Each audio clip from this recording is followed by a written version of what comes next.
With the first pick in the 2024 NFL Draft, the Chicago Bears select Caleb Williams, quarterback, Southern California. There he is, a Detroit cheer for Caleb. When you see all the things that come with Caleb Williams, people have talked about the nail polish and the flair that he, the way that he dresses, and he made so much money in NIL. I can tell you from experience, this guy has a competitive fire in his eyes. And ever since I talked with him as a true freshman when he was at Oklahoma, this is what he has been dreaming of. Not only this moment, but being the #1 pick. This has been his goal. He wants to go to an organization, and as he told me, change the culture. He wants to be that engine for the Chicago Bears. Do you remember the name Johnny Lujack at all? Johnny Lujack was the last great quarterback. Sid Luckman. That's the name. The last great quarterback the Bears had that was consistent. Sid Luckman. You got to go back a long way for that. They thought they had it in Jim McMahon. It didn't happen except for one season when they won the Super Bowl. They thought they were going to get the long-term run. This is where they think the long-term. As DeAndre Swift and Keenan Allen. With his personality or whatever, I like it. I like what I just saw from him. I like the energy he brings to the table. And you got to have to remember something here. He is a creative playmaker. It says it right there. He's twitchy. He's the home run hitter. But what you're looking at with Caleb Williams is he has the dramatic ability to be a playmaker inside the pocket and a playmaker outside the pocket. He puts nice air under the deep ball, as you see right here. That deep touch is something that sets him apart. The elite arm talent, the ability to throw across the body. That's usually not going to be something a quarterback coach likes a lot, but he can get away with it. He's got the ability to reset on the move and create a new pocket outside or just fling it while he's on the move, throwing left and right. And then finally, his ability as a dynamic runner. It says right here, and I happen to agree with this, his ability, Bucky, to not just win inside the pocket, but to get outside of the pocket and make big plays happen is something that really sets him apart. So Caleb Williams from USC now to the Chicago Bears as the #1 overall pick. Bucky, it is the easy pick presented by Bud Light. Yeah, I mean, look, this was an easy one. It was an easy one going all the way back to the fall. This was the guy that was the presumptive QB1 of this draft class, going all the way back from the time he won the Heisman Trophy. And look, didn't have the year that he wanted team-wise, but you still saw the flashes on tape that separates him from others. Outstanding arm talent, great IQ, the creativity is there, and more importantly, he has the moxie and the clutch playmaking ability that every quarterback coach and offensive coordinator wants. This is the dude. Chicago Bears have hit a home run on their quarterback. Now they got to make sure they set him up for a lot of success. I'm going to give you a stat. You talk about clutch playmaking. A stat that blew me away when I was going through some of the data points. Over the last 2 years, he had 46 touchdowns to 1 interception in the red zone. Of Washington tonight. With the second pick in the 2024 NFL Draft, the Washington Commanders select Jaden Daniels, quarterback, LSU. So it is the reigning Heisman Trophy winner. Second out of the green room after his predecessor winning that award. Jaden Daniels is the choice of the Washington Commanders, DJ. This has just gone from an unwatchable offensive product to must-see TV. When you put this playmaker... Spoke about. I covered him when he was at Arizona State, and there was so much optimism and hope for Herm Edwards. You were with COVID very well. They had a half season. Their team fell way short of expectations, and he bore the brunt of a lot of that criticism. So the change of scenery was perfect for him and CD. I think it was that change of scenery. Obviously, he was able to mature as both a person and a player, but it's paid off in spades. Not just his change of scenery, the coaching. He gets Brian Kelly, one of the toughest quarterback coaches in the country, to help elevate him there. But you talked about the path. 185 pounds when you met him as a freshman. 207 now. Last year, Bryce Young, that was a big issue. But Bryce Young was water weight at 204. Jaden Daniels is a legit 207, 210, and has a chance to add more weight and be smarter about how he runs the football. Highest drafted quarterback by this franchise since they took another Heisman Trophy winner. Jaden Daniels is that man. And the interesting thing about Jaden Daniels, Lance alluded to it, it is rare that you find a guy who has A+ arm talent and A+ running skills. But Jaden Daniels is a bit of a unicorn at the position. 12,000 plus pass yards, 3,000 plus rush yards. And what I love about him is the steady progression that he made from his time at Arizona State through his time at LSU. touch, accuracy, timing. He displays that, consistently drops the ball down the bucket on those deep throws. Has the vision where he can throw with anticipation and timing. We saw it time and time again during his tenure at LSU. Yes, he has some talented playmakers around him, but he might have been the biggest playmaker on that offense. Being able to break the pocket, he can create impromptu runs, design quarterback runs. He has all that, but also the ability to really just stay in the pocket and make. He can get through progressions. He can go 3-4 deep. He can get all the way through his progressions. He can sit there and get his feet the way that he needs to. I think, throwing outside the numbers to me can be a little bit of a problem, and sometimes pushing a deep ball, it'll come up a little light on the gas at times. But I love his command of the offense, and I love the way he gets himself protected at the line of scrimmage, which is a very underrated skill for quarterbacks coming out of college. He commands the field like an NFL quarterback, and like that's what I really. Yeah, he does. I didn't, but that's why you're in the lead seat. You pick up on these puns. He said pilot defense. Come on, I've been missing all these. Might be happening between Arizona and other teams, or they might stick and pick, but at least we're about to hear who the latest New England Patriot is. With the third pick in the 2024 NFL Draft, the New England Patriots select Drake May, quarterback, North Carolina. So it is the 21-year-old from North Carolina that is going to New England. As we all know, in 2021, the last time we saw 3 quarterbacks taken, coming to the AFC East, where Josh Allen resides, and that is a kid who he idolized. It's a quarterback he idolized growing up.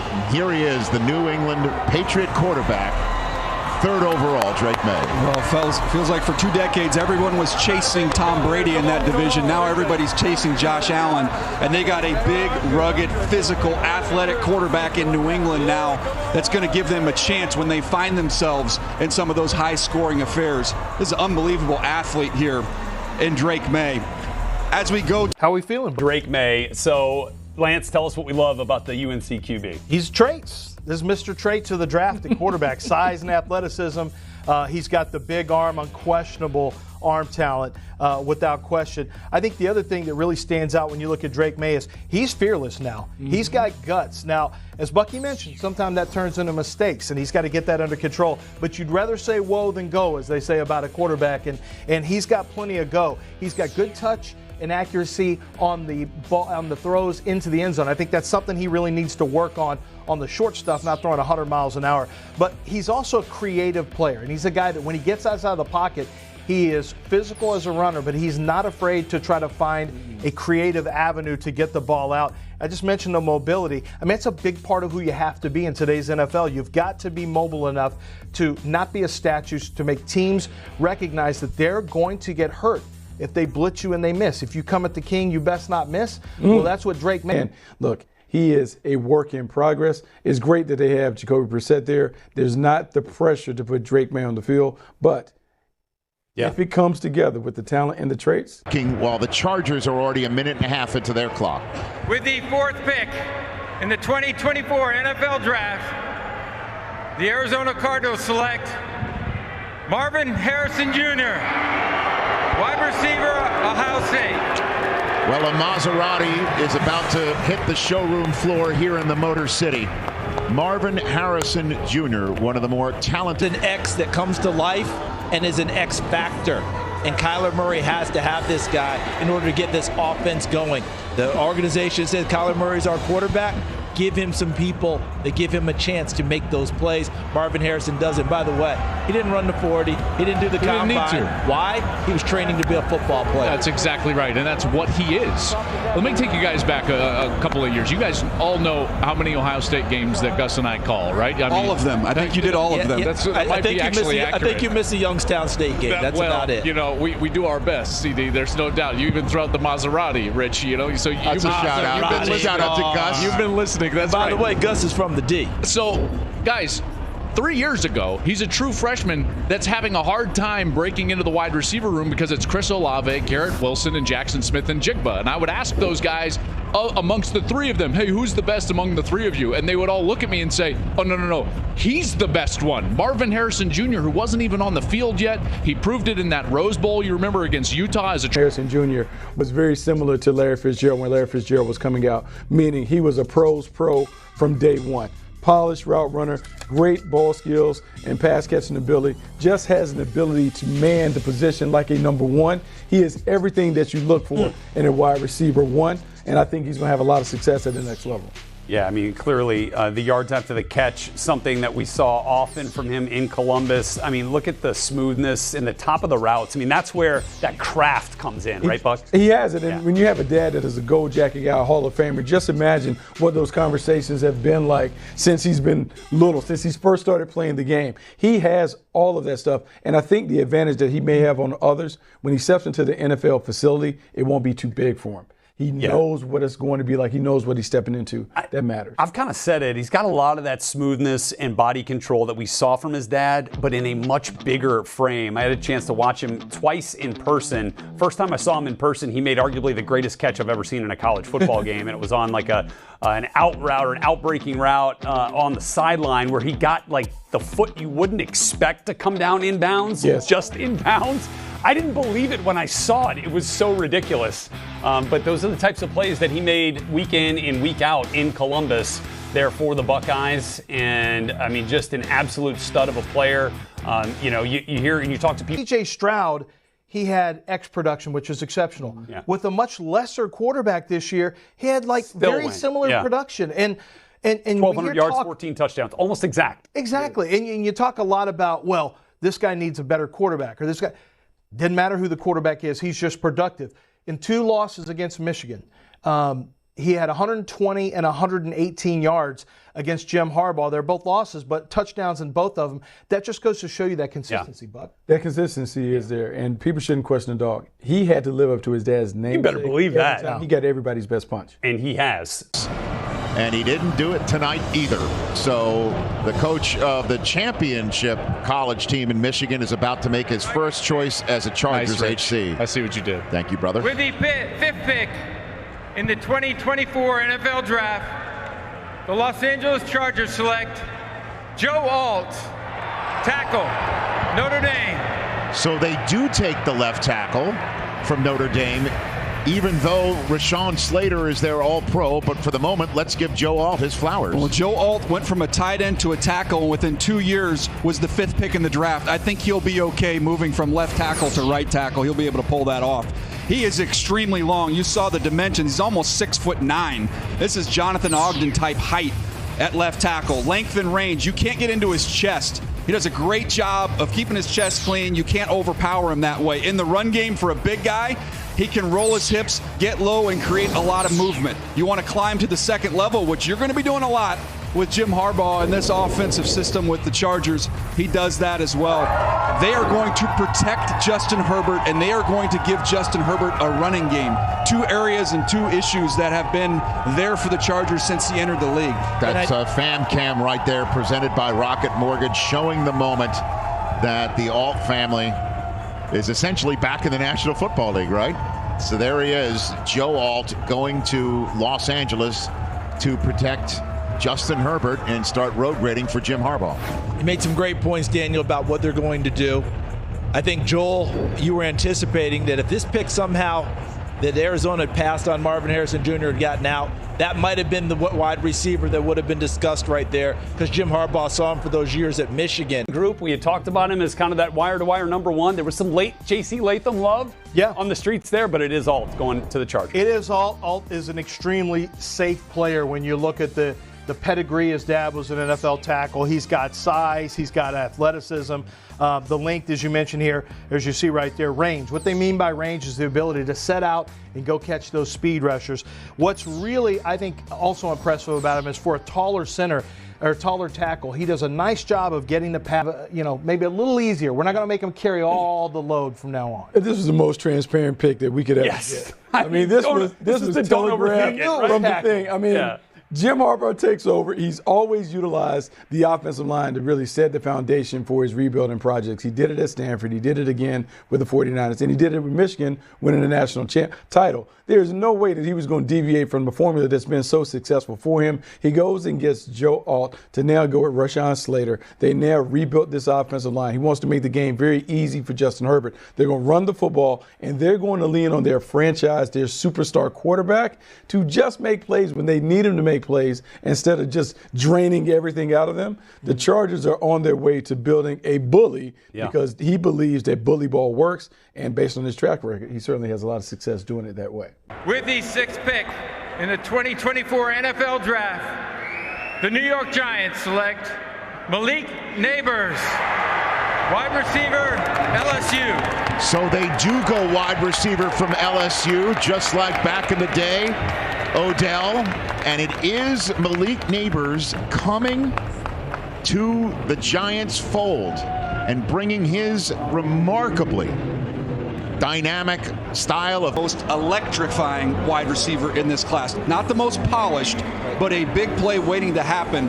That can be throwing the ball 60 yards down the field. That can be literally handing him the ball and watching him run 60 yards down the field. Well, you just mentioned what they had to do, and they've got all that in terms of the speed and everything else, the dynamicism. But here's the thing for me, Joel. It's the competitiveness. If you've been around Brian Daboll and been around his ball club, they always have competitive periods, ones versus ones. End the day with a competitive thing, who won, who lost. He wants all of that. That's Malik Neighbors. Yep. That fits Brian Daboll. Remember, Brian Daboll was in Buffalo when they acquired Stephon Diggs, and he came out and was dynamic right from the beginning under Brian Daboll. That fits perfectly in terms of who they are, who Brian Daboll is as a head coach, and what his team needs if they want to start getting back on that mission to try and win the NFC East. When he needs to. The comparison I like to DJ Moore is real, but this is a big-time playmaker, one that'll make the game easy for Daniel Jones because he can turn those short passes into big games. Sure, and as Lance, as you were saying, put him in the slot, man. They ran that slot fade to death down in Death Valley at LSU, and he was so successful on it. Put the ball in his hands, watch him. There it is, the slot fade. Again and again. Just shows up, and oh, God. Like that? Again and again. You like that? Let me tell you something. Another factor that I really think goes really under-discussed with Malik Neighbors is you talk about his speed and suddenness, but he is a competitive contested catch guy. He is going to body you up, put you on his hip, get the arm extension, and he's going to go get it. You talk about dog, Bucky. The dog stuff shows up when it's a 50-50, and he's got that dog in the 50-50 balls. With the 7th pick in the 2024 NFL Draft, the Tennessee Titans select J.C. Latham, tackle, Alabama. Well, we had tackles go at 5 and 7. Not a surprise either spot. The Tennessee Titans, this was a glaring need for them. Will Levis needs some help, needs some protection. They were tied for 28th in sacks allowed last year. Latham is a mammoth human being. Played at right tackle there. He's also played inside at guard. I believe he'll be a left tackle in the NFL, Charles. The upside. Callahan is now the offensive line coach for the Tennessee Titans. If you're talking about converting a guy from right tackle to left tackle, and they were going to do it last year, but Michael Proctor was there, and they decided to just leave J.C. Latham. Guess what? He's going to make the move now under one of the best offensive line coaches in NFL history. Well, and they needed help up front. There's no doubt about that. This guy is Skoronski. And he is athletic and has been for a long time. Could dunk a basketball in middle. Oh, here we go. He's got the back surgery. He didn't tell him. Oh, my goodness. Is it? Oh, wow. Raj is wincing up there. Oh, my goodness. Okay. Let's all take a breath. I think he's okay. Looks like he's all right. I don't know. He's fighting through it. Dawn Aponte is stretching. Dawn Aponte stretching right now. She might have to come out early. My next note literally was like, can be a little too aggressive at times. Latham is there just because the offensive line coach is saying, hey, we want to make sure that we dominate at the point of attack. Second offensive lineman off the board is J.C. Latham, who had really been making, it seems like, a push, at least through draft buzz in the last couple of days and couple of weeks. So much so we thought he might end up being the first one off off the board. What do we love about it here, Lance? What we love about it is he's got strong hands now. When he gets his hands on you, you're probably not getting away once he sinks in. I like the fact that he can anchor up. You see him get wide with the base, unlock the hips, the knees, the ankles. He has the ability, as you saw right there, to deal with spin moves and passes off twists. So a lot of the stuff we show is the passing game, but I think the run game is where he shines. And this is why he's my number one tackle on the board, is he is an elite run blocker. I love this play right here. He is a mauler. He stays after it. He didn't get you one time. He wanted to go get you 2 times. He's got the attitude to let you know that he is there to whip you time in and time out. And I think he is a good enough pass protector. I think Altz is maybe a little safer as a pass protector, but I think Latham is just as good. And I talked to some other offensive line coaches who had Latham just ahead of Alt, but it's close. I mean, they're both excellent tackles. And good news for you, if you need a tackle, this is a great draft. But Rhett, having only one more pick on day 2 in the second round, I think that really, when you look at where the tackles are going to go here and how much talent at wide receiver is available in the second round. Yeah, it makes more sense to play it this way. Offensive line value better now, whereas receiver value much better than offensive line value top of round 2, without question. Which is probably part of the calculus here as well. Here we go. With the 8th pick in the 2024 NFL Draft, the Atlanta Falcons select Michael Penix Jr. Well, there it is. Quarterback, Washington. That is the first surprise of the NFL Draft, to say the least. The 4th quarterback off the board is Michael Penix Jr.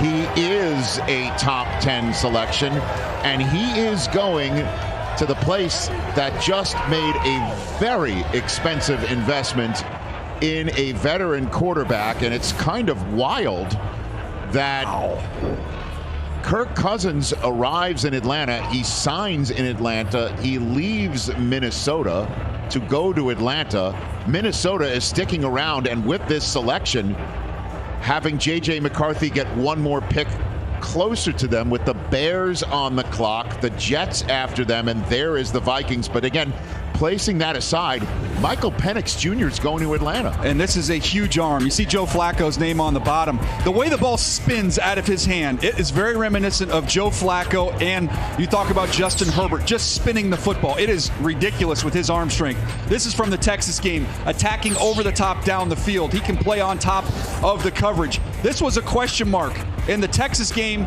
he answered it. His ability to navigate around some pressure, move around within the pocket. Look at this placement to Rome Odunze down the field.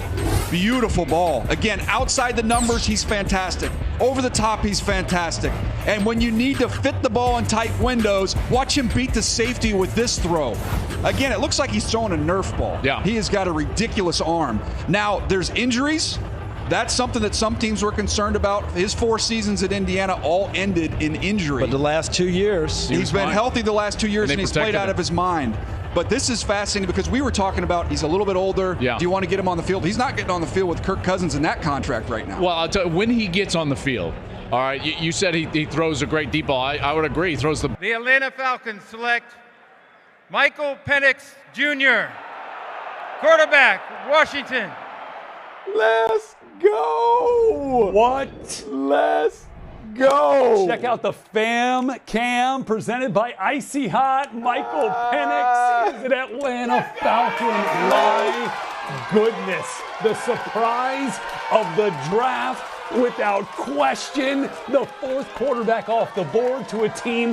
With the 9th pick in the 2024 NFL Draft, the Chicago Bears select Rome Odunze, wide receiver, Washington. So the guys who came on the same flight from Los Angeles commercially are going to hop on Air McCaskey to go to Chicago together. And Caleb Williams drafted first overall into... Well, you talk about transforming an offense in one offseason. I don't know if there's a bigger transformation than the one that's taking place in Chicago right now. Remember the discussion going in. Offensive tackle. Remember Olu Fashanu played there with Caleb Williams in high school. Kind of like what the Chicago Bears are doing with their first couple picks. Tell you what's really underrated here, Keenan Allen, known as one of the great route runners coming into the league, and then as he's been in the league, Rome Odunze, one of the areas of improvement is really fine-tuning the routes. But the footwork, when he wants to, he's outstanding. Yeah. It's just doing it on a consistent basis. It's learning to play to his top speed.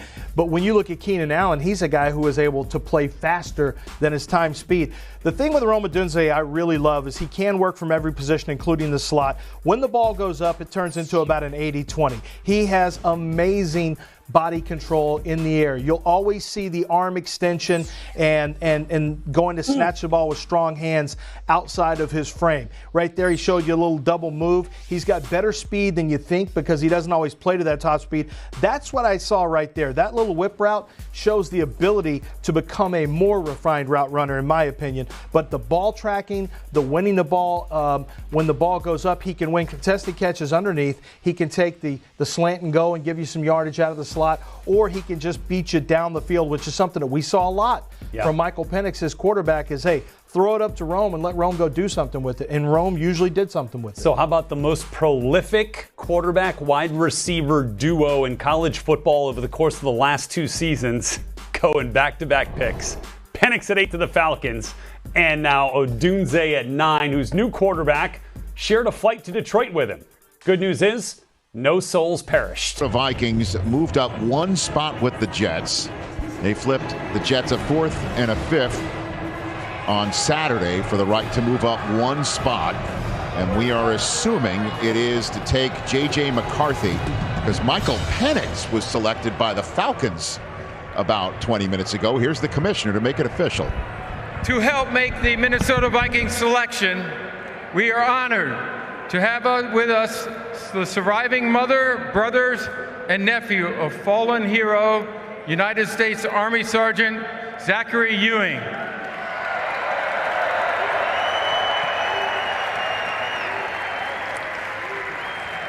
Zachary died after a battle with cancer, a cancer that was discovered after he was injured during his 2nd deployment to Iraq. We salute him and thank his family and TAPS, the Tragedy Assistance Program for Survivors, which offers care to those grieving the loss of a military loved one. I'm now going to turn this over to Sergeant Ewing's nephew, Asher, who will announce the pick in honor of his uncle.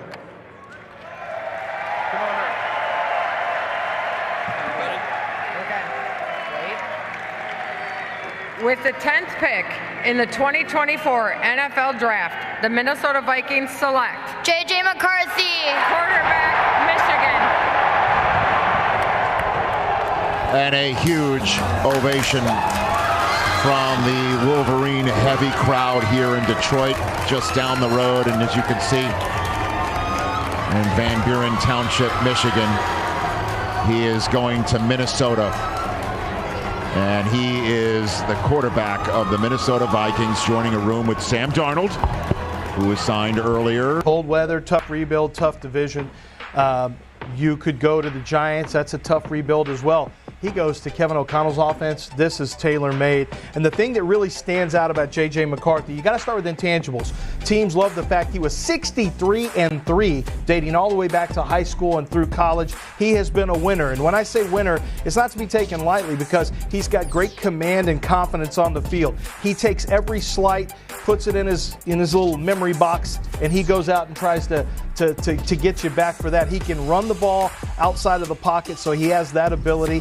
He has the ability to really throw with anticipation in the middle of the field. I think he's a quarterback who does a really nice job of throwing on the run, incredibly accurate on rollout passes, and that could be some old school Mike Shanahan, Gary Kubiak boot action stuff under center because he has played in a pro-style offense there in Michigan. So I think this is the perfect pick for the Minnesota Vikings. Of all the quarterbacks, I think this one makes sense. And for J.J. McCarthy, frankly, from a fit standpoint, with Jay Jett out there at wide receiver, I don't know that it could be better, that you could have just picked a quarterback-needy team better than the Minnesota Vikings. Really like the pick, and I like the pick because Kevin O'Connell routinely sets his quarterbacks up for success. And with Sam Darnold there, there's not the rush necessarily to put J.J. McCarthy on the field right away. This is an opportunity for them to fully build the offense around him. And Lance, what I liked about what you talked about, his winning intangibles and attributes. Yeah. We see it time and time again. This dude is a big-time playmaker. He made the plays that were needed to make it. But when your team is up and blowing everyone out, you're not going to compile a lot of gaudy stats. He just knows how to get the team to the winner's circle that matters in this league. It is not a lack of elite plays. It is a lack of volume of elite plays. And that is not of McCarthy's choosing or his own fault. It is the way they played offense. And he was an expert at running the offense, guided the Michigan Wolverines to the top of the mountain in college football. And he is the 5th quarterback taken. That is the first time 5 quarterbacks have gone in the top 10 in the Common Draft era. What has been missing from the top 10? Defense.